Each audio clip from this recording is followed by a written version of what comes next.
Welcome, everybody, to another edition of Clubhouse Picks, brought to you by Godzilla Wins. I am your host, Jack Fredericks, editor of Godzilla Wins, where you can get all of your sports picks and predictions on everything from the NBA to the UFC. Clubhouse Picks is your go-to podcast for PGA predictions, tournament preview, and salty picks for the veteran golf fan. It is a lovely Tuesday evening in Mississippi on March 28th. And we are here to give you our picks and predictions for the Valero Texas Open, which starts Thursday, March 30th. I'm here with my co-host, Nate Perry, the greatest handicapping caddy west of the Rockies. Welcome, Nate. Yes, sir. Thank you. All right. Great to see you. So let's recap before we get into the Valero, and I've got a lot of thoughts on the course. Let's recap, though, the WGC-Dell Technologies match play tournament. Just give us a rundown on who won and what that match play looked like from last week. Yeah, I mean, it was kind of a bittersweet match play, right? Because it's the last one that the PGA Tour has on the schedule. They don't have any plans to do another match play event, so this is probably the last time we'll see a match play event for the foreseeable future for the PGA Tour. Although they may probably try and do something with these elevated events to try and get a special thing, just because there does seem to be some demand for it. But yeah, I mean, it was the final we all expected, right? Cam Young and Sam Burns. It's exactly the one that I had predicted. Yeah, that's what everyone had on their sheets. You know, and in credit to Cam Young, I mean, he played his butt off. He shot what 32 under par through the 80 something holes that he played. 81 holes, 32 under par. Yeah. So I mean, that would be good enough to win any other time. It would be good enough to win if it was a stroke play event, probably. But, you know, that's the nature of match play. Sam Burns came out, and Sam Burns seems to have been finding his game after a little bit of time in the golf wilderness where he kind of lost it. He kind of got injured. So credit to Sam Burns. And then, you know, in the consolation match, the other one that we all expected, right? Battle between third and fourth place. We got Rory and Scotty, number 1 and 3 player in the world. Battling over a couple $100,000. It's between second or third and fourth place money. And Rory edged him out there. I mean, Rory looked incredible. You know, I know he's got to be salivating and licking his chops. I mean, I guess my big takeaway was Rory and Scotty are playing unbelievable golf.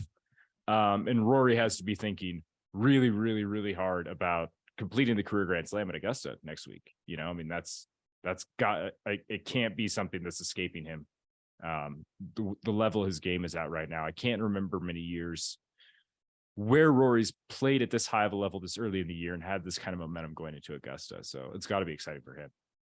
No, he's usually one who picks up speed after Augusta. Yeah. So it's interesting to see him play this well at the beginning of the year, but he's just been playing out of his mind. Now, the course in Austin that those guys play in at WGC is one that I think is very unique to his game because Rory hits the ball farther than anybody else.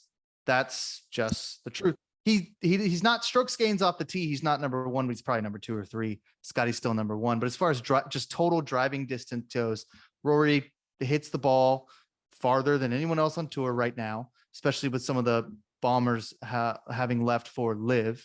Mm-hmm. And the course at Austin for the WGC is one that those guys who bomb can really take advantage of some of the undulating hills and some of the back, when the wind's at your back, they can really move it. So there's plenty of opportunity for Rory to hit the ball like 400 yards in a lot of these. Yeah, I mean, that 375-yard drive that he hit on 18 in one of those matches that landed on the green, flew at like 370, which is just totally crazy. That's not a drivable green. You can go to GodzillaWins.com and you'll see the WGC course preview on the website under my author bio. And that wasn't, I did a breakdown of the 18th hole. It's not a drivable green. That's not something that is usually done. So for him to see that, he seemed embarrassed. Like he was like, I didn't think I could get there. He's like maybe 20, 30 yards short. Yeah.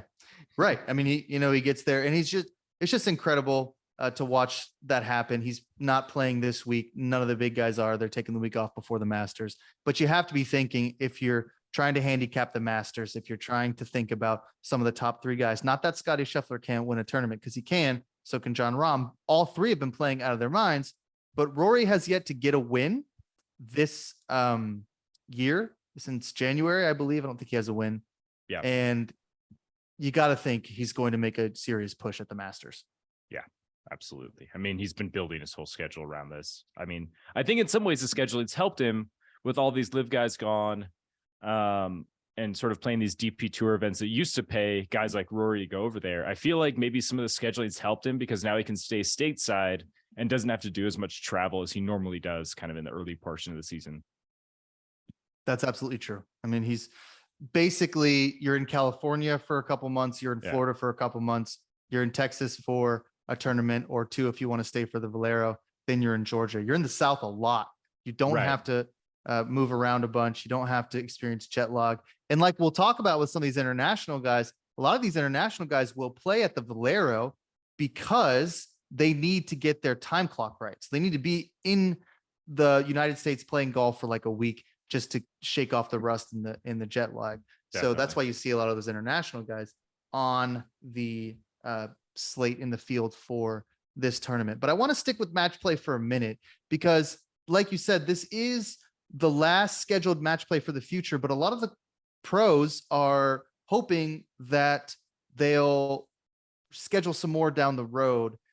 Nate, as a fan and as a golfer, how do you feel? Do you want to see more match play, or is this something that should really be phased out? I would like to see at least one tournament with it. You know, I like the team event that they do at the Zurich in New Orleans, where the guys team up and they do kind of a combination of alternate shot and best ball. I like that format. And I think that another match play event would go well. I think there's a demand for it. It's kind of a weird TV product. I don't know if it's an awesome TV product, but as a fan, I enjoy watching it for sure. As a golf junkie, it's a fun tournament. It's fun because it's like novelty, right? Not fun because I'm like, you know, it just feels like your guys always have a shot at the beginning. You know, you're like, oh, maybe we'll just seek out the bracket, you know? Yeah, you never know. And it lines up with March Madness, which is what they've been trying to do. So sure. you get to fill out yet another bracket, and that's kind of fun. But as you're saying, it's a weird golf tournament because all the excitement happens on Thursday and Friday. It starts to fizzle out on Saturday and Sunday. By Sunday, you've only got a couple guys playing for the different spots. Excuse me. Now, when you have Scotty versus Rory, it's exciting, but that doesn't always happen. Sometimes these match plays, you get some relative unknowns. And for the casual fan tuning in on a Saturday or Sunday, it can be difficult to follow, which is a major gripe if you're trying to attract the casual fan. One of the things about golf's simplicity is that everybody's playing to get to the top of the leaderboard. You see the top of the leaderboard, you see a golfer, he's highlighted, he's 3 strokes back. Everybody who is casually a fan knows that, and they're trying to see if he can make a birdie. That doesn't happen in match play. It's a little bit more complicated. Yeah, definitely. And I mean, it's more complicated if you're a seasoned golf fan. I watched on my phone, I was kind of checking in on the Colin Morikawa Jason Day match that they played in the quarterfinals, I believe. And I spent the entire match, credit to the PGA Tour app for just updating their stuff to make it as hard to read as possible. I spent the entire match thinking that Colin Morikawa was 3 up on Jason Day. And then it went final and said Jason Day wins. And I went, what the hell? It never even occurred to me. I just never a doubt for Colin Morikawa. I watched that thing for 4 hours on my phone while I was like running errands. And so it can be challenging as a like product to, you know, both put sort of on an app in an easily consumable format and, you know, just to fill time, like, you know, it's 4 hours of basically watching 2 guys on Sunday. And the PGA Tour app doesn't give us any help. No, never. Look, it's like, we've been watching Succession, as many people have going back. It's like the Succession app, the Waystar Royco app that is much derived. It's kind of like that, where you're just like, man. And what's really every time they update it gets worse. It does. And what's frustrating about it is the Masters next week, their app is incredible. It's so one good. of the best. It's one of the best viewing experiences you can get for golf. And it's like, why don't you just do that? Just ask Augusta National how they did it and just do that. Stop updating it and making it worse. So, you know, we'll see. But yeah, match play, I don't know. The pros like it. They like to play. Yeah. It's fun for them. I think Rory called it the purest form of golf. I understand why. That's because when you go out on the course with a buddy, you basically playing against your buddy if you guys are kind of in the same handicap, I suppose. Sure. If me and you go play, we're not playing against each other. You're playing against nobody, and I'm asking you how to hit the ball straight. So that wouldn't be a great. That's not the purest form of golf, I suppose. But I like it. You know, I think once a year is fine. But the thing with Live is, to kind of circle back on some of the more novelty stuff. One of the reasons I don't like Live is I don't always know what's going on. The shotgun format, the teams, who's in the lead.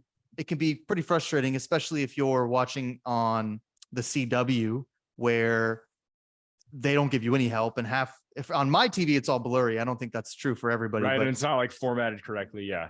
Yeah. On my, I watch the CW, I turn and I don't necessarily want to support Live for its connection with the Saudi government, but if it's golf, I'm going to watch it. I love watching those guys play.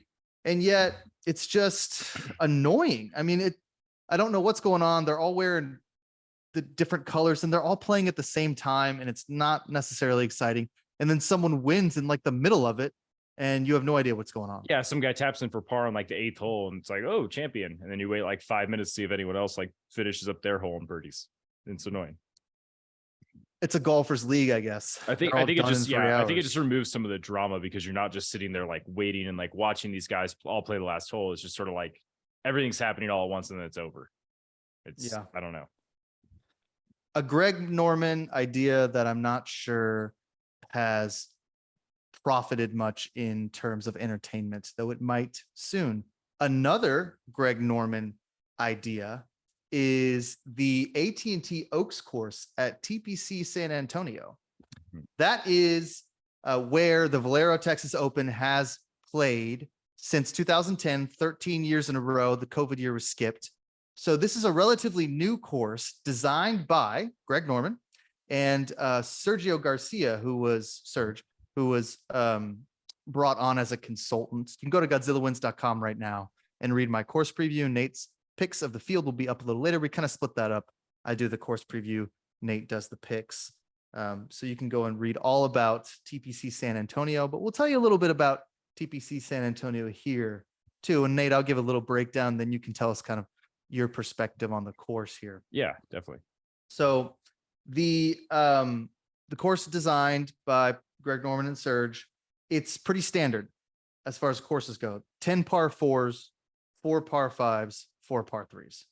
16 is a par 3, 17 is a par 4, and I believe 18 is a par 5. That's fairly standard too. Sometimes 18 and 17 are switched, but you usually get a par 3 at 16. Top 10 in the longest courses, which a lot of golf touts, I guess, golf analysts don't put much stock in that, but we're going to talk about why that might be important. Ranks in the least penal for rough around the green and the fairways. So it's not a difficult course for tour members. Mm-hmm. There are oak trees that line the fairway on both sides. So the fairways are fairly narrow. The bunkers are quote unquote deep, but again, it's not very penal. So you don't land in the bunkers very often. 16 is a par 3 that has a bunker in the middle of the green. It's kind of like, if you've never seen it, there's the bunker in the middle, and then there's the green on both the left and right side, kind of coming down a hill. And then there's the hole and the actual green. So it's like, it's on the green, but I wouldn't exactly say it's not the middle of the green. It's not like there's a green and then there's sand. There's like, I mean, right. It's so yeah. Grass is Bermuda usually, but for the course, it ends up being, I don't have this in front of me, but I believe it's rye grass. And they overseed with rye. That's right. And Poa trivialis on the greens, I believe. So that's your grass, but you're going to get some Bermuda. You're going to get some just Texas grass in there as well. You're going to be in the oak trees at times if you can't keep the drive straight. There's only water on 2 holes, so you don't have to really reckon with water. It's not like a course that you're really too scared of any water hazards. There's a little bit of a creek that runs in front of the 18. which the PGA Tour is like, oh, this could be dangerous. But if you look at it, you're like, no, this is not dangerous. This is dangerous for like me, like it definitely, I'm thinking about it, but I just don't think Rickie Fowler's going to have much trouble on the 18th. And then the last thing is the course can play. Oh, there goes the dog. She's excited about the Valero as well.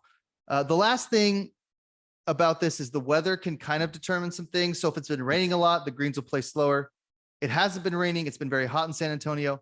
The greens and fairways should play fast, and the wind could be a factor. It's been a factor in the past. Nate, why might the wind not be a factor today? Well, I mean, we were kind of talking about this earlier today before we did the show. Like San Antonio's never really been a place that I think of as like windy, right? I'm from Corpus Christi, Texas, which is a little bit southeast of San Antonio. And it's coastal and it's windy there. It's 20 miles per hour just every day. You could just count on it being 20 miles per hour, sometimes 30. San Antonio's never really like had that vibe for me. I've spent a lot of time in San Antonio. So I was reading all these course previews, kind of trying to see what other people were saying and try and kind of get a handle on that. And everyone kept talking about the wind. And I just don't really see it. Then I looked on the wind forecast and was like, it looks like it tops out at about 15, which is breezy. It'll add a little bit of a challenge for some of these shots. But by the end of the weekend, it's like single digits. So wind isn't particularly factoring a ton into my sort of analysis of this. I'd read a lot of guys that are sort of like trying to factor in like pretty heavily, like, how guys play in windy conditions, but it's not a huge sort of consideration for me, I guess. Yeah. So it's not a huge consideration for me either. It was windy last year. And so now everybody's like, the wind is going to be important, but that was last year. That's not every year. Some of these courses, especially in Florida, in South Florida, we've talked about this before in the podcast. Those are windy courses, and the wind is important, and you have to be a good ball striker in order to play those courses well. It was windy in San Antonio last year. It's not, the forecast says it's not going to be windy. I'd rather look at guys who like to play in the heat because it's going to be hot. It's going to be hot. Yeah, it's going to be in the low 90s. I live in Mississippi, and it's starting to get hot, and I was outside playing golf on Friday and I felt it. And I was outside the other day on the weekend doing some stuff, and I really felt it. And it was probably up there in the 80s and 90s. These guys are playing in pants, and it's going to be the first time that it's been real hot for a lot of them. I'm more interested in the heat and the way that the greens play because of the dry conditions, not so much the wind. But we're on an island, Nate, because everybody's been talking about, oh, the wind is going to be a factor. And so these guys are just going to drive it into the oak trees all day long. I just don't see it. I don't see it. I mean, when JJ Spawn won last year, he shot like 13 under, and that was when everyone was complaining about the wind. So he still got to, double digits. Looking at sort of previous years, Spieth gets to 18 in 2021, Connors gets to 20 in 2019, and that's pretty much like the lowest anyone's gone. So you figure, like, even though it was windy and everyone was complaining about the wind, and talking about the wind, it's like what, stroke and a half around, I guess, kind of factors in versus, sort of clearer conditions. So, I mean, I don't know. I just don't, for me, it's not a factor. I don't buy it either. I just don't buy it. I don't. And the course is not that difficult. So what if it's windy? Right. It's not like they it's get going to to 13 under when it's really blowing. Like it's not that. It's pretty much a defenseless course. I think they just say like the only defense is wind. So like pray for wind or whatever. Yeah. I mean, that's the thing. Otherwise, these guys are shooting 25 under because it's an easy course, because it was designed by golfers who were like, oh, let's just make this easy on us. Yeah, right. They designed it to be like, Greg Norman got Sergio's help to design it, I think, to try and make it appealing as a sort of like tune-up for Augusta. But I don't see any real, like, I mean, it's a golf course, but like, I don't think that it's necessarily like an awesome tune-up like for Augusta. I think the better tune-up was when they used to play the week before the Masters in Memphis. I think that was a better course. The St. Jude. Yeah. They used to play that before the Masters, and that made more sense to me. Because that course had like really fast greens, but they also used to play the course in Houston right before the Masters. Yeah. Valero is actually kind of, sometimes it flip-flops because a lot of times it comes right after the Masters. But regardless, it doesn't get a ton of love because it's now Valero, like the Texas Open, it's the 101st Valero Texas Open or Texas Open. It's the it's since 1922. So it's been at San Antonio. It's a long history, man. I mean, it's like the Texas Open is a great tournament, but PGA Tour moves it around. It's not always right before the Masters. And Right. it is seen either. So we're about to take a break because I got to tell you about target trading. But what you're looking for in the field are either guys who, number one, they need an exemption in order to get to the Masters. So that's number one. Guys got to play it who don't qualify for the Masters yet. Number two, tune-up. So guys who do qualify for the Masters but want to play some golf. Mhm. Or three, guys who aren't going to play in the Masters and don't have maybe the greatest shot of gaining the exemption, but need to pay their bills. So there's always those guys. And of course, we love those guys. Those are the guys who can help us pay our bills sometimes. Yeah, absolutely. So we'll get into that here in a minute. Before we do, though, Nate, we need to talk about target trading. TargetTrading.co is one of our fabulous sponsors here at Clubhouse Picks and Godzilla Wins. Nate, with all the fear out there about the economy and personal finances, many people are turning to trading the markets to help support themselves and their families. Listen, trading is risky. There's no doubt about that. Trading is not something that should be entered in lightly, and that's all the more reason to get the proper training and education.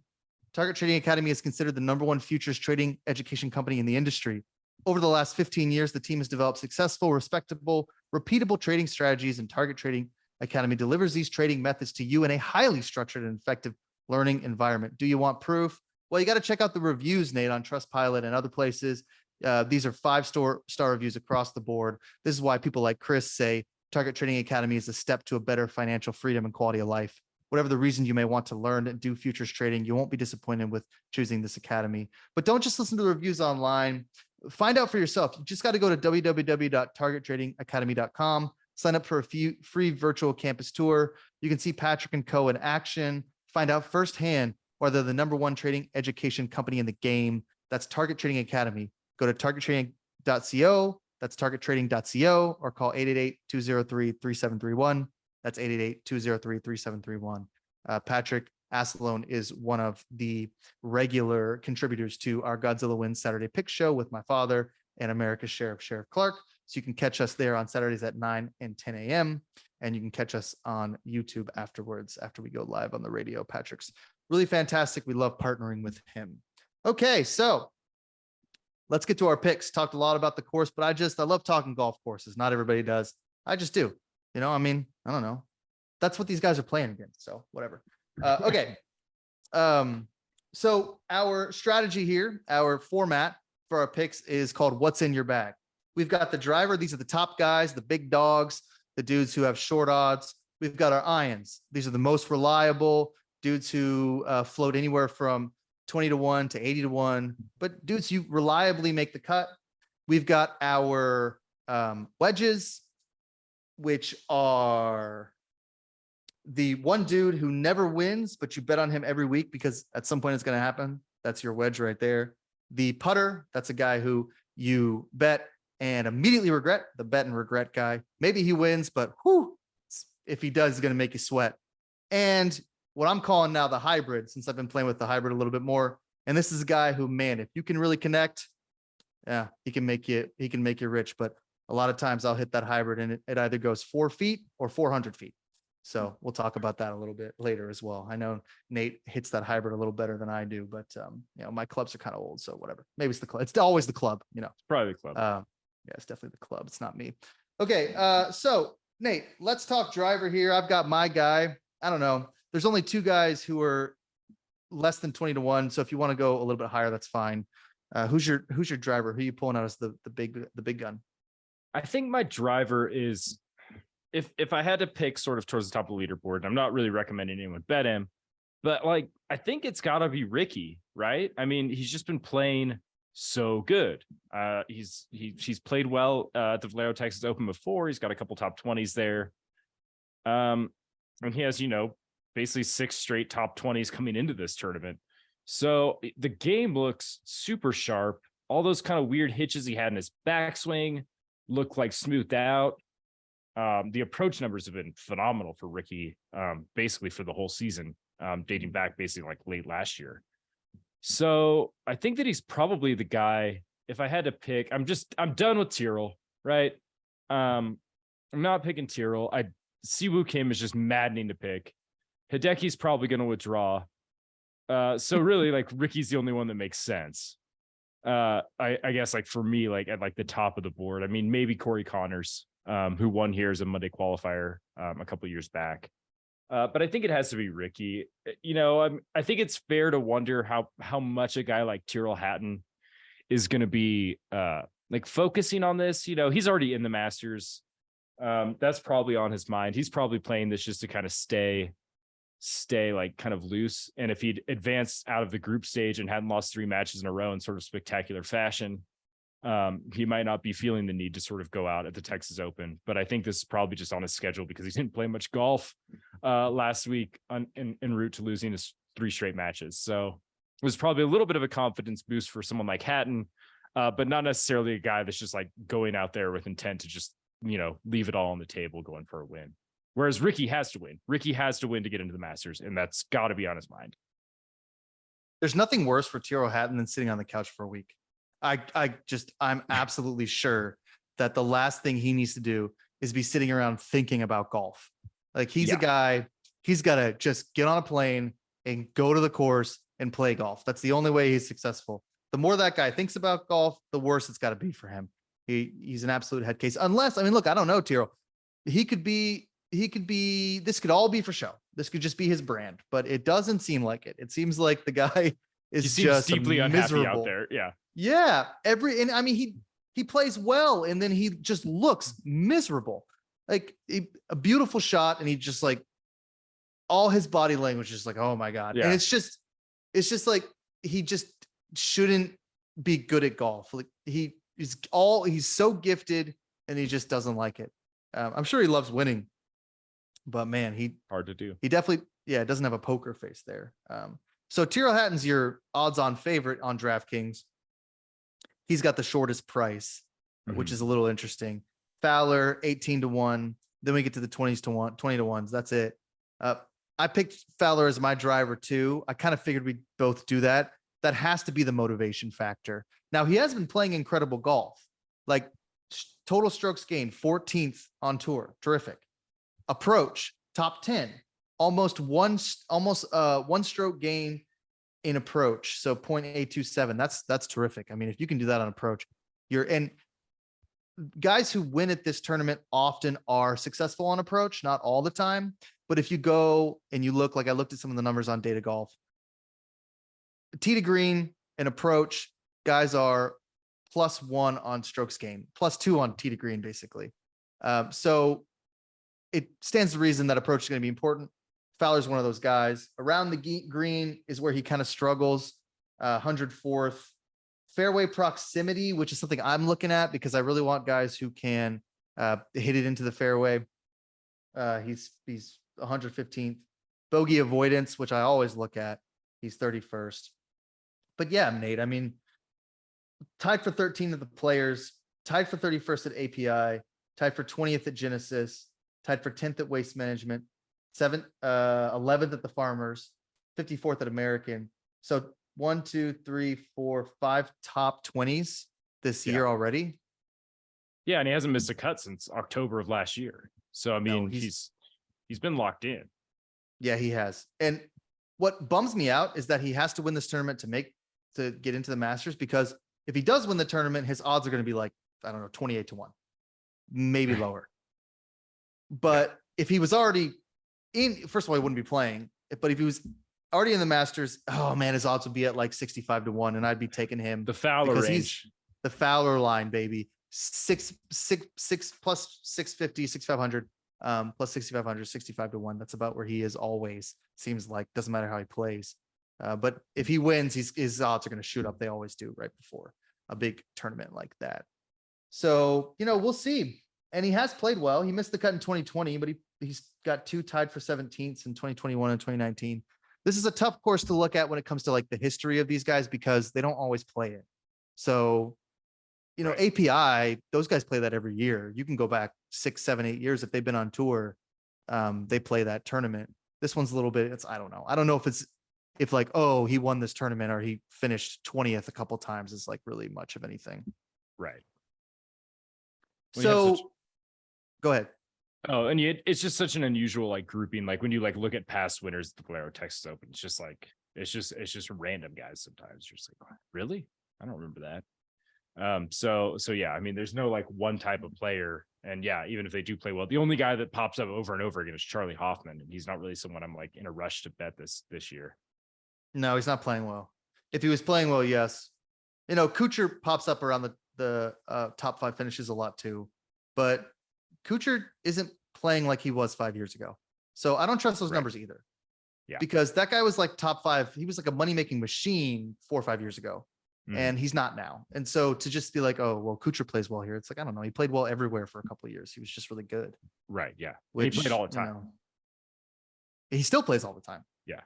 He loves, you know, because he is good, but I don't know. He's not on my list here. So those are our drivers, you know, guys, heavy hitters. Right now, that's Fowler. Let's move to the irons, old reliables. I've got 2, but I kind of want to hear yours first. One of mine's kind of bush league, to be honest with you. The other one's all right. So let's go with your irons, these old reliables. Give us the odds and your take. Yeah, I mean, gosh, they aren't even old reliables. I think they're just like, like old reliables from watching a lot of like DP World Tour and Europe, what used to be like the European Tour. I think is like more like where I'm like, look at these guys. I'm like, oh, I know this guy because I've been watching him for years on that tour, but not really necessarily in America. But the first guy I kind of like is I like Ryan Fox. He's 40-1 right now. He doesn't play in America a ton, but since he got here and started playing a few events, he's basically 3 for 3 making cuts. He's got a couple top 20s in that time, so he's like the game looks pretty sharp. And the big thing that I like with Ryan Fox is that he just bangs off the tee. I mean, the dude hits it a mile, and this is a long course, right? He's someone that typically plays well in the wind. So if it does blow, you know, we have that sort of in our back pocket. But like overall, I just think his game fits here. He's gained strokes and approach, basically dating back to January. He hasn't lost strokes on approach. He's gained strokes in approach every tournament he's played thus far this season on the PGA Tour. So off the tee and approach game is solid. He's always been a bad putter, but that's not necessarily something that is like a deal breaker somewhere like Valero, I guess. Like Corey Connors is a bad putter, and Corey Connors won here. Yeah, a lot of bad putters have won here. Yeah, like Andrew Landry's like never been like a guy that people are like, oh, great putter. He's won here. Adam Scott's got to win on this course. So it's possible to win here by basically just ball striking your way around and being sort of mediocre on the greens. It's pretty typical for sort of what I've seen here. And this course accommodates, a lot of different type of styles, a lot of different types of guys can play well here. But the putting stuff doesn't scare me off too much. So Ryan Fox is sort of the first guy that caught my eye. I've always loved watching him play. Super fun player to watch, particularly like with the driver in his hands. So he's sort of the first guy. It's like an iron guy, but I think kind of an iron guy, but he's a bomber too. Mm. Listen, my dog's going nuts. She must be a Ryan Fox fan as well. I'm gonna go try to put her up because she's I don't know if the mic's picking it up, but she's making me mad. Okay, well that's good.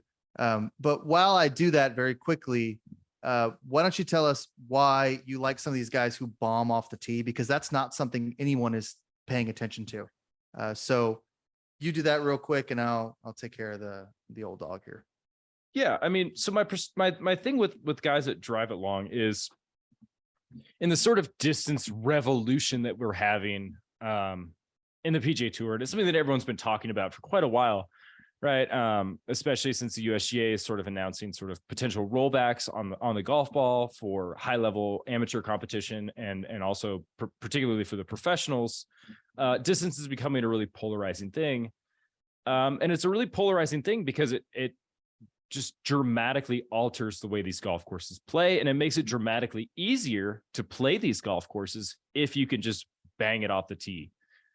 The reason that I've sort of focused in on guys that really hit it, I've got a few kind of guys that are more or less considered bombers on my betting card, is because this course is more or less defenseless against someone who just wants to hit it as far as they can.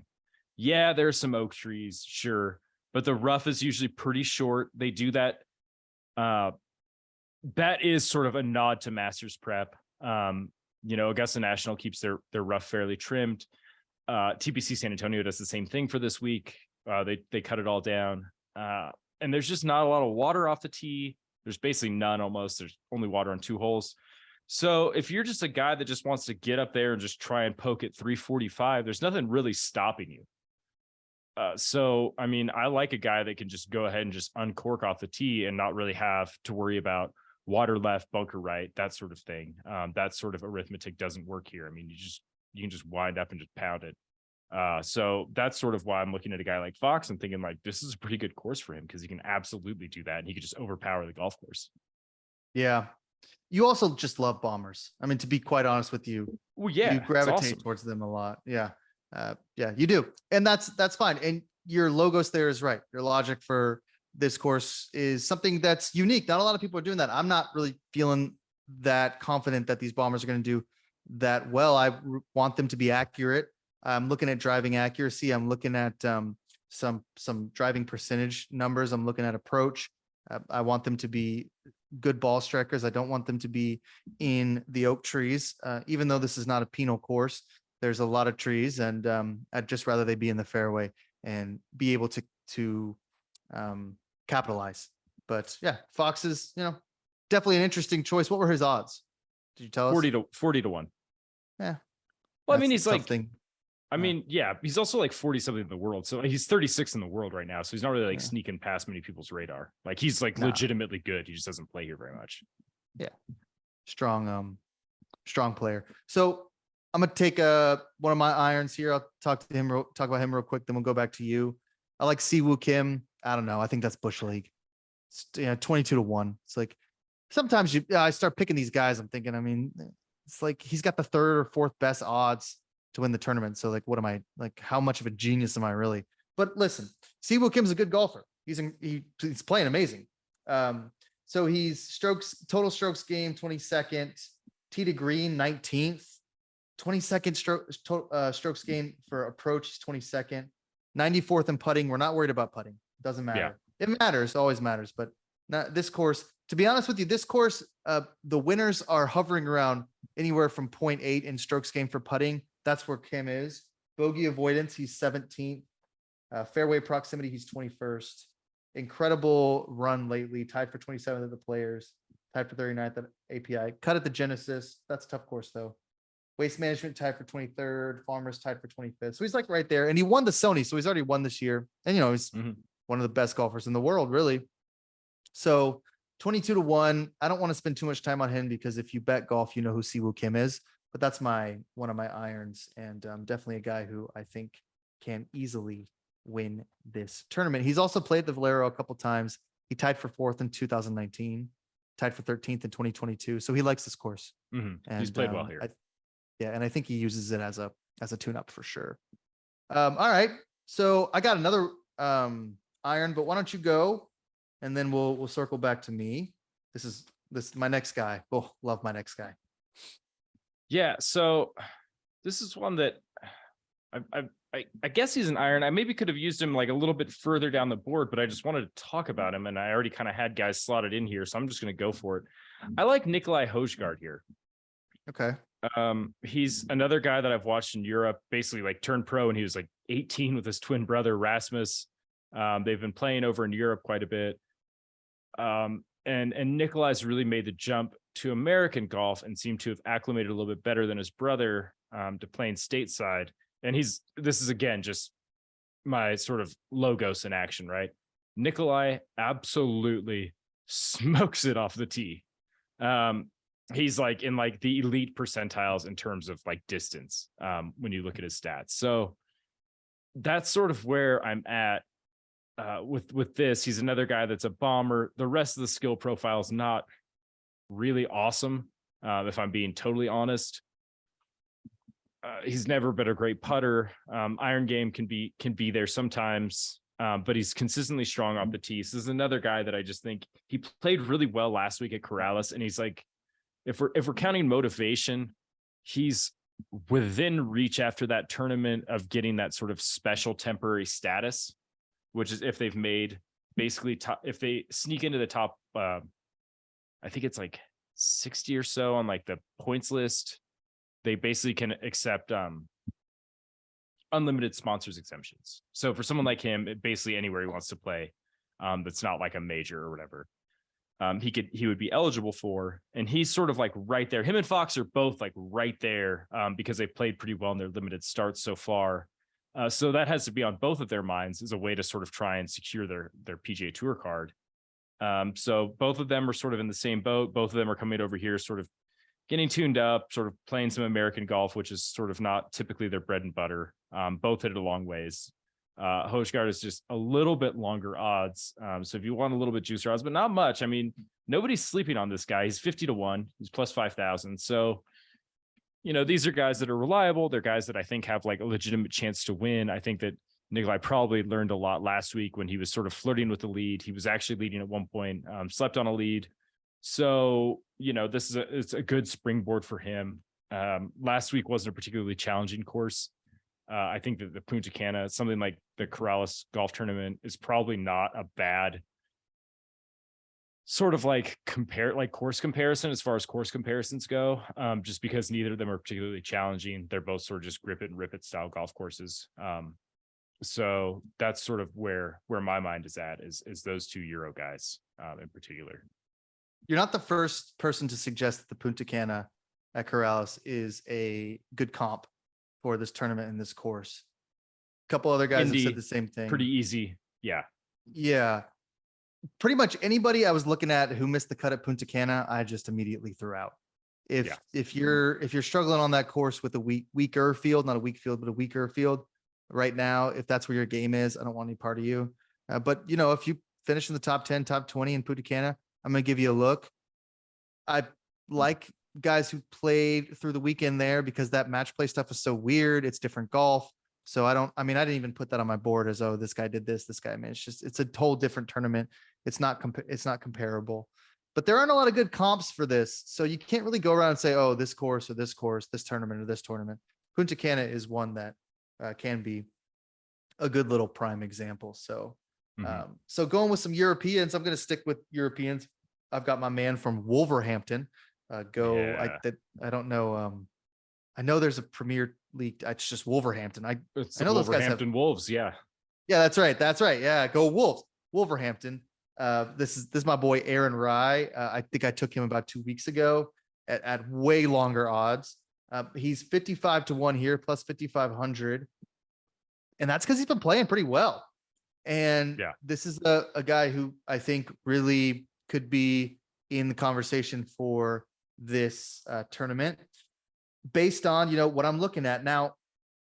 I'm looking at a couple things. So it's not just approach. I also like driving accuracy, and I like, distance from the edge of the fairway, which is kind of a bomber statistic a little bit, and consecutive fairways hit, some of that stuff. So he's a fairway guy. Off the tee, his strokes gained are 42nd, approach 71st, which is like, it's fine. 0.237 is not really going to raise any eyebrows, but he's not losing strokes off the tee or in the approach. And some of these other guys, you get down past 100-1 and they start losing strokes gained in lots of different areas. So you have to really try to make your case. If he's fifth in driving accuracy percentage, that could be a misleading stat because it depends how many times they've hit it off the drive. Some of these guys are going to be high just because they haven't been driving the ball as much, but Rye's been playing a lot of golf. So I want guys who can hit it far, but I want guys who can hit it straight this week. He's one of those guys. Consecutive fairways hit 16th. So he's 32nd on that. So he's hitting the fairways as well. Right now, his game's really kind of trending in the right direction. Played well at the Players, tied for 19th. I think I had him at the Players, and that's where I was all proud, touting my tied for 19th there. API tied for 53rd. Genesis tied for 29th. Right around the 40s, 50s range the whole time. He's played Valero once that I could see, tied for 29th there. So hasn't played a ton, doesn't play in Texas all the time. But, I don't know. I like Riot 55-1. That's another guy who, to me, is like pretty reliable right now. I don't know if that's always going to be the case, but I really like his. He's always been reliable in Europe. I mean, he's always been a great ball striker on the DP World Tour. So, I mean, it makes sense if you're targeting ball strike guys. I mean, he's definitely an under the radar, like known as like a really solid iron player. Yeah. And the approach game reflects that kind of, but the driving accuracy, the ball striking is really there. And that's what I want. I mean, I'm being kind of lame because like you could Google this tournament and you're going to see a lot of guys are good ball strikers, but I just think like a lot of the golf analysts are going to say, I like the guys who are good ball strikers. That's what I mean. But I don't know. I think that even though it's not going to be windy, I just think the course requires that you really take advantage of a straight drive and then get to the green quickly and then putt, and avoid those bogeys, which of course, bogey avoidance is just something that I think you can always look at. If they suck at like avoiding bogeys, then they're not going to win a tournament because that's required on Sunday at least 4 times. So, right. I just throw those guys out immediately. But yeah, Rye. Look, I love Aaron Rye. I don't know why. I like watching him play. So I got him at 55-1. And I think he's got a good shot there. You got any more? You got any more irons? You want to move to the wedges? If I'm just sort of looking at it, I don't hate, and the reason that I was kind of like reluctant to bring it up, but I guess I will just really quickly. Matt Wallace, maybe. I mean, he won at Corrales last week. So, I mean, it's kind of a big ask to be like, oh, can you do 2 in a row? Win 2 in a row. He's on a lot of people's radar, though. A lot of people. He is on a lot of people's radar. Yeah, because he won last week, and it wasn't an event that gets you qualified for the Masters. So it's like he's just kind of trying to like ride his heater as long as he can, and hope that he can get in this week. So he's another guy that's probably got Augusta on his mind, because he's not qualified. So. I mean, I think you could do worse than looking at Matt Wallace, to be honest. But, I mean, gosh, 2 wins in a row. I mean, he's like plus 850 for a top 5 and plus 400 for a top 10. That might be the route I'd explore more than like his 40-1 odds for a guy that's, probably celebrating his first PGA Tour win. I mean, he's won on the DP World Tour a few times, but not on the PGA Tour. So, big difference. Any love to your boy, Alex Noren? I thought about it. My boy, Alex Noren. You love Alex Noren. I do. I just don't know if the ball strike numbers are there for him. Yeah, I mean, he's a good iron player. And he's great in the wind because he hits a really low ball. Man, you're gonna make me rethink everything. My whole logos was just power, right? So I was like, Matt Wallace, power, Hojgaard, power, Fox, power. And then you're like, what about Noren, though? And I'm like, oh, man, he is pretty good with his irons sometimes. It's great with his irons. I mean, if I used your logos, then he's perfect. He like fits right in. I mean, I love that guy. But no, he's not as on my radar. I mean, he's probably another guy that's just sort of like Augusta focused. This is tune-up golf for him. He's already qualified. So like he'll be like, next week when we're like, ooh, deep long shots, 100-1, I'll be like thinking like, ooh, maybe Alex Noren. But not this week. I gave a long thought to Dietrich. He's on a lot of people's list. He always is. He's playing good golf. That's pretty much it in this range. I looked at, I don't know, Chris Kirk, but 28-1 for Chris. I mean, he just won, so that's why it's too short for me. I don't know. I love Kirk though. He's a bulldog. I love bulldog. I don't know. I would fade Spawn. I mean, I don't know what the to miss the cut numbers are for him. I could probably pull it up here. But this is one of those things where, well, he won last year and he's not playing golf in a way that makes me feel like that's a smart bet. To miss the cut. Let me see. See, DraftKings doesn't even list him to miss the cut. So, you can't even get those odds right now for him. Well, let's see. That was to make the cut. Let's see. Let me see about miss the cut. Can I get you? Can I get Spawn? Yeah. Plus 225 to miss the cut. I might take that. I hate cheering against golfers. But that's how we make money. So whatever. Yeah, right. Sorry, Spawn. Play better. Bad juju. Be better, Sean Spawn. would say. Yeah, bad juju. Right. Yeah. Well, what does he know? Okay. before Nate, we move to the wedges. We really got to thank Ignite 45, one of our sponsors here. If you're a small business owner struggling to generate leads and revenue, then this message is for you. In today's economy, a winning digital strategy is a must. Without it, your business could fall behind and lose out. Many business owners struggle with outdated websites and no real presence on Google when people are searching for their services. But don't be discouraged, because Ignite 45 can fix that. They design great websites that turn visitors into paying customers and create SEO strategies that rank your business on top of search results. Ignite 45 is also the first digital agency dedicated to helping your business reach millions on your social media platform of your choice. If you're ready to see real results and work with a digital partner that shares your values, then give them a call today at 720-740-1776. That's 720-740-1776, or visit www.ignite45.com/Godzilla. That's www.ignite45.com/Godzilla. Use promo code Godzilla, the most famous promo code in the history of the world, to save $100 on your digital needs today. We love Ignacio at Ignite 45 and all he does for us. All right, Nate, wedge time. This is the guy you love, the guy you bet, who just one day is going to do it for you. He's going to get that win, but it seems to be a little elusive. Who's your wedge? My wedge this week is, I guess, I was torn between where I was going to put these two guys, and I put one of them at putter and one of them at wedge, and I'll explain why I did that when we get to the putter section. The guy that I think, this is so stupid, Will Gordon, I guess. Oh, I looked at Will. Yeah, I mean, again, if I'm just following the thought process, it's just dudes that bang, right? He's 80-1. He played okay at the Valspar, he made the cut at the Players, didn't play great, made the cut at the Arnold Palmer, made the cut at the, he's making cuts, but he's not really playing awesome. But the approach numbers are good. Off the tee numbers have been, okay. And that's typically a strength of his game. He's always had a bad short game. Nothing's really changed lately. He's still got a bad one. But I'm kind of buying into these approach numbers, and I'm buying into the distance. This feels like a course that he could kind of just, again, I'm just looking for guys that could just straight up overpower it. And that's what Will Gordon's game is. So that's sort of where my wedge is. I mean, he's like a guy that, I can bet on a lot, and I will have cashed no tickets unless I bet on the Corn Ferry Tour last year when he won in Boise, basically to close out the season.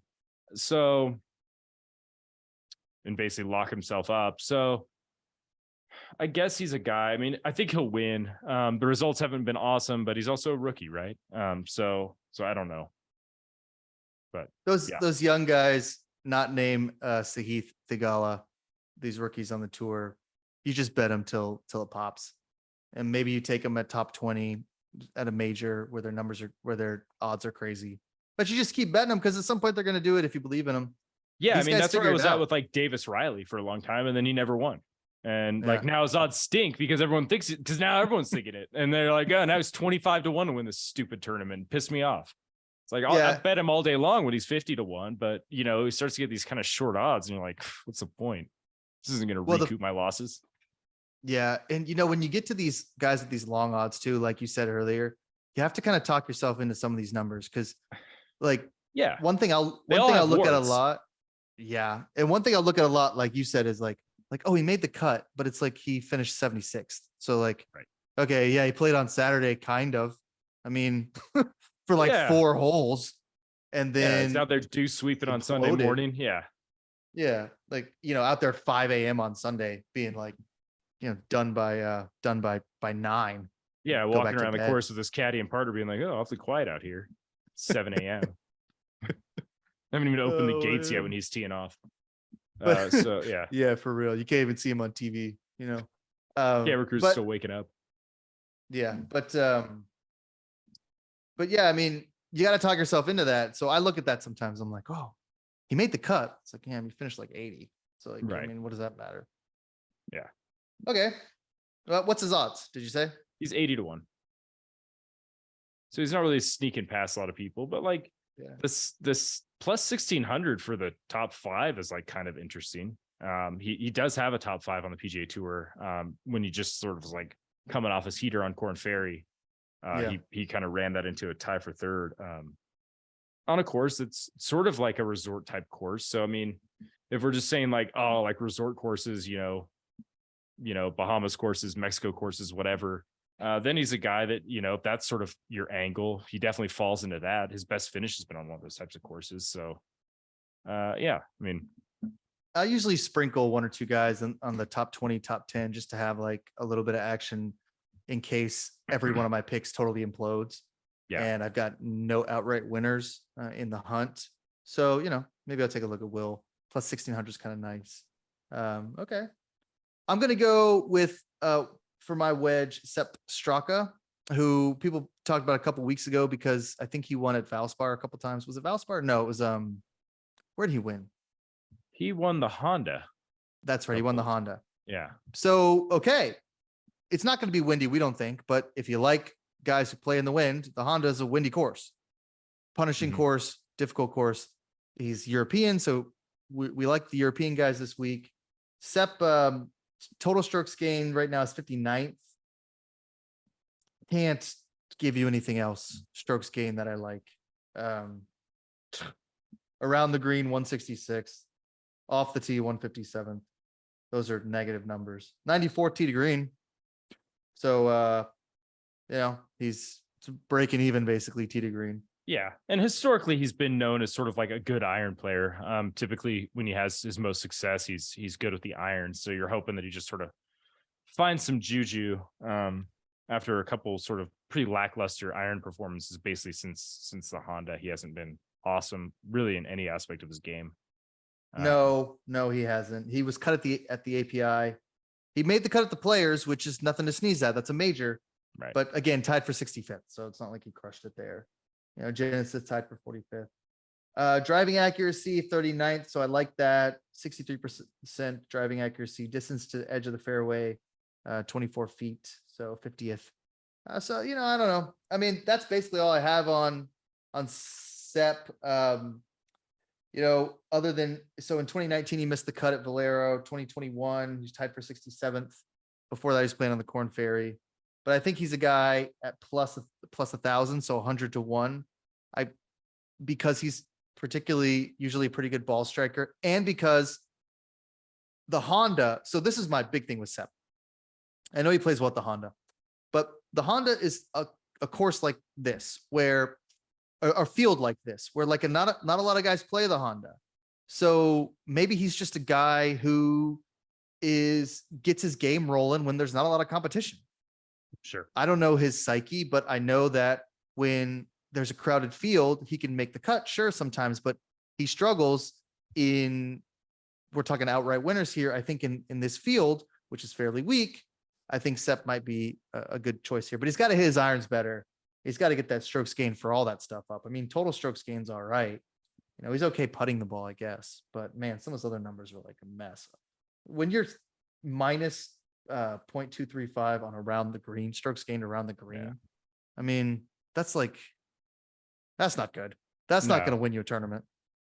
Yeah. And I don't know how much the short game stuff, factors into this week. I've heard a lot of guys saying, well, you're going to need to scramble well because, all these shaved areas around the greens or bunkers or whatever. But I don't know. I mean, at the end of the day, it's like, you probably need to scramble pretty well, but also it's not insanely challenging to get up and down either, because there's no trouble anywhere. There's no rough. So I don't, if they're just having to execute sort of basic chip shots, I'm not really sure that, around the green numbers are sort of super indicative. I mean, Spieth won here.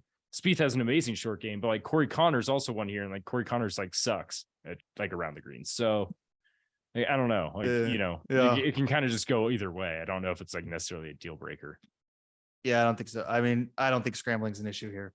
Scrambling is an issue when there's hazards everywhere. Not when you're just oh, I'm in the rough next to the hole and I need to chip it onto the green. These guys are professionals. Yeah. Right. This is it's not a hard course. All right, let's move then to our putter. So the wedge. The wedge is that guy who every week you bet some point it's going to happen. The putter is the guy you bet and you're immediately that was not smart. who's your putter? So my putter, and he was almost my wedge. So I was like, God, I'm always betting on Beau Hossler, and he never wins. He's never won. But I have given so much money to the cause, trying to get that guy through to the winner's circle. And again, I'm on Beau Hossler. I'm like, Texas guy, is like from Malibu, but went to school in Texas or whatever. He lives in Texas now. Adopted Texan. He definitely doesn't look like he's from Malibu. Yeah, he's Mission Viejo. Sorry. So he's, a guy that I've bet on a lot. I was actually watched him at the Olympic Club when they played the U.S. Open there in 2012, and he led at one point during the second round. I actually saw him live, and I love Beau Hossler. But then I was like, all right, this is Beau's week. Beau show's coming to town.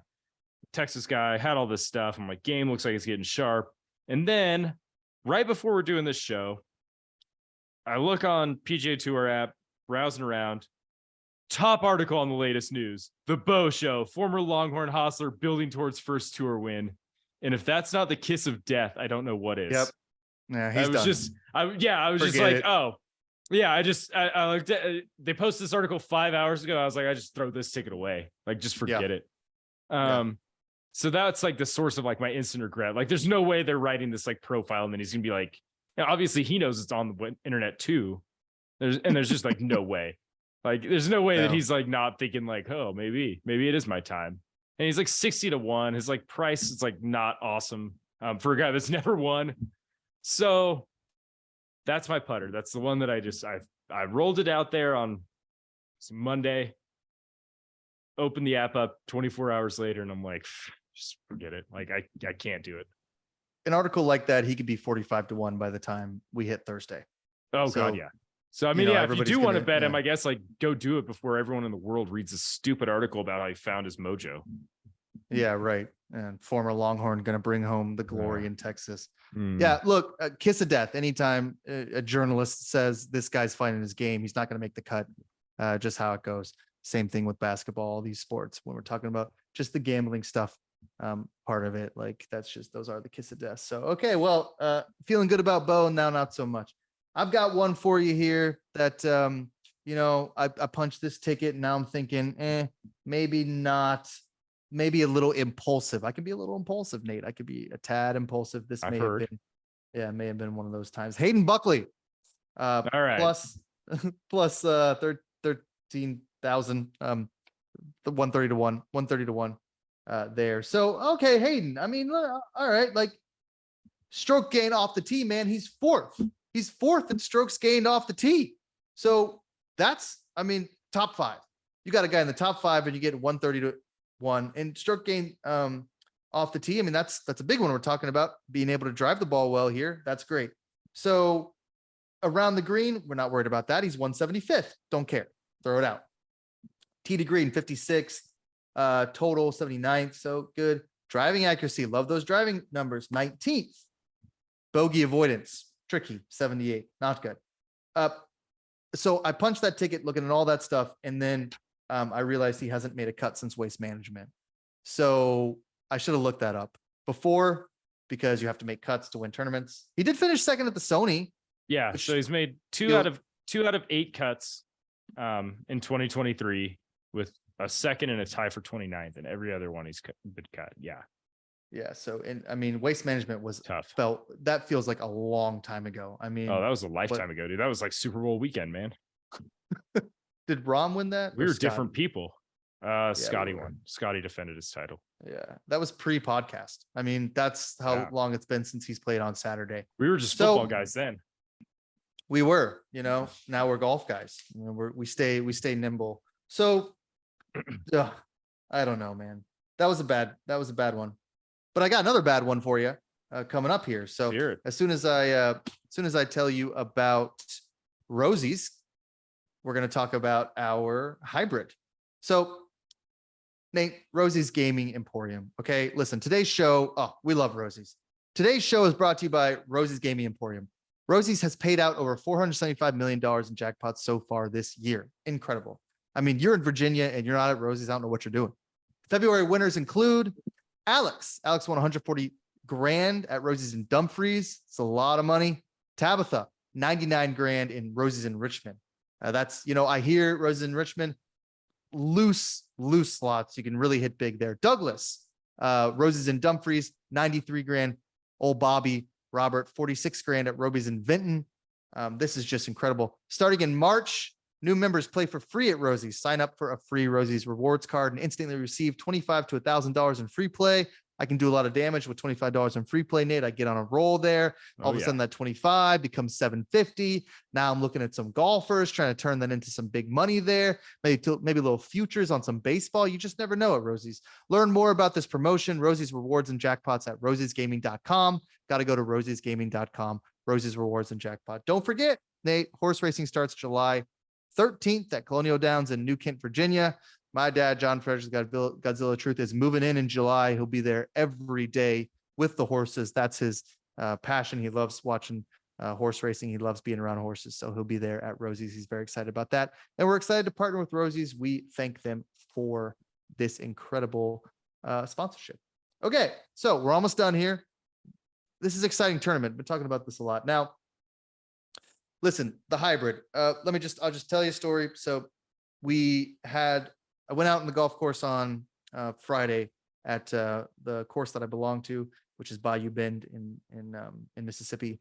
And I was out there trying to get a little bit better with some of my ball striking, to be quite honest with you. Really hitting the 4 and 5 iron pretty well, which for me is a triumph. Hybrid has been tricky my whole golf career. I just, I can't hit it, but I'm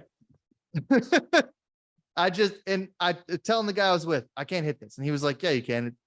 It's not the club. It's you just suck. So if you got better, you would hit it. So just think about hitting it and then hit it and stop taking 100 practice swings because it's not going to help.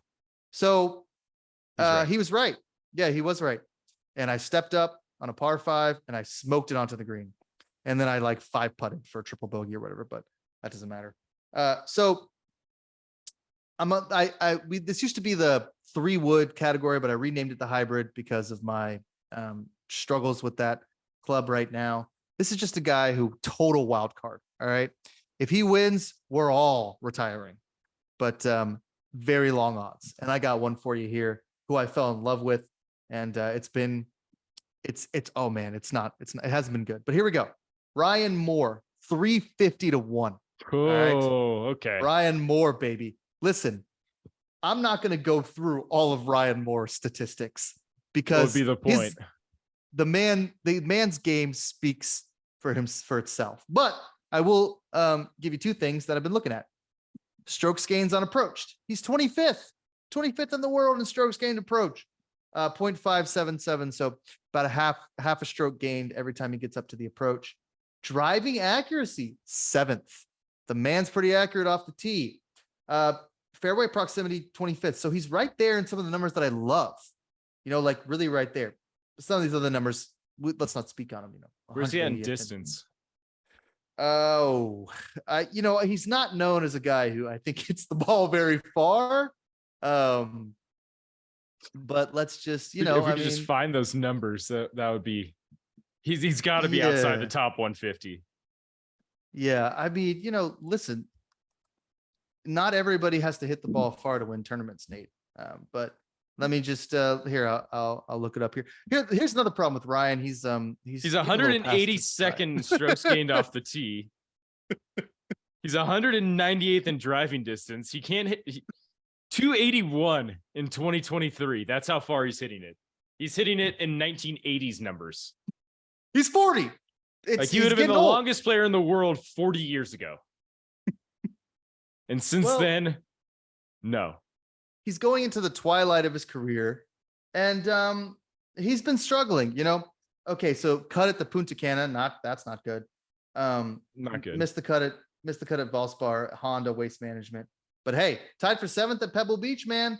I mean, if he can just if the man can just, if he can, I don't know how to explain this, but if he could just put it all together, feel it. You just feel it. If he could just feel it, if he could just really just get into his game, dig deep from like 4 or 5 years ago when he was playing a little better and he was a little younger.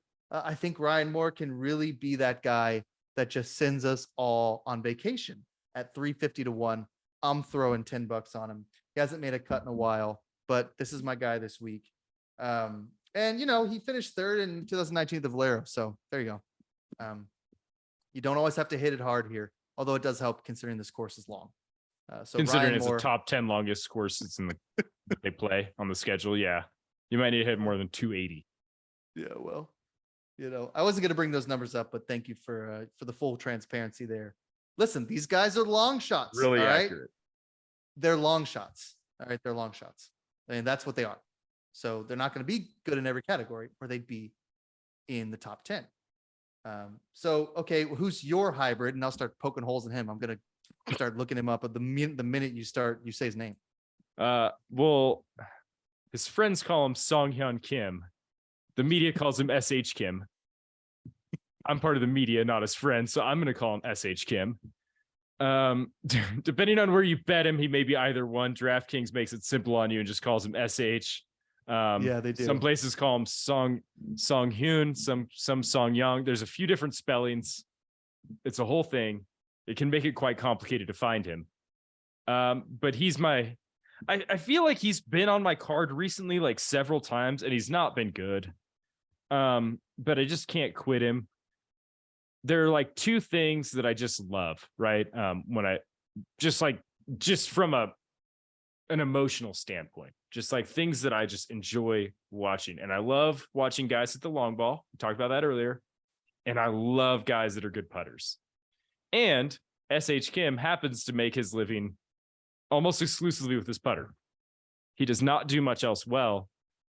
He's not great around the greens.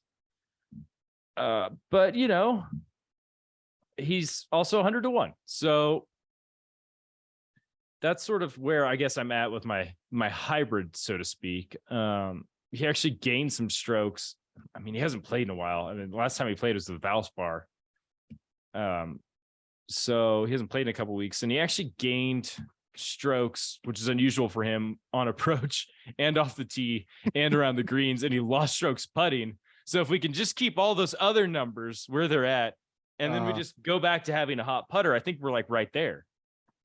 He's made a lot of cuts this year. He hasn't had any real strong finishes since basically the fall. So that's my long shot, I guess. 100 to 1. SH Kim. He has made a lot of cuts. You got to love some of those numbers. He's a pretty good putter. 178th in greens and regulations. So when you say he's not great around the greens, that would be an understatement. He's not good at all around the greens. But he's not very accurate, but he hits it pretty far and he putts well. So whatever. Put it all together. That's what you're looking for. I mean, that's what you want this week. So that's what you're gonna get. Okay, so yeah, SH Kim. The media does call him SH Kim. He can be very difficult to find. And then sometimes DraftKings, it can be a little culturally insensitive because they mix up some of these Asian players quite constantly. It can be kind of annoying to see like, hey, like Tom Kim and SH Kim are like two different people. So, maybe we should. William Hill had 2 slots for Tom Kim. They were messing him up. He was 25 to 1. And then you scroll down further and they have Tom Kim 45 to 1. And I'm sure there's only one Tom Kim playing in the Masters. I'm certain there's not 2. I don't know what they're doing.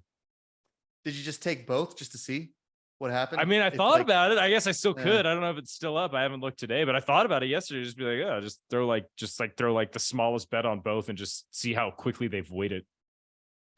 Yeah, or like how one turns into Sung J M. Yeah, and then Siwoo Kim wins, and they're like, "Congratulations, you're rich." Yeah. Oh man, like who knows? I mean, these guys are.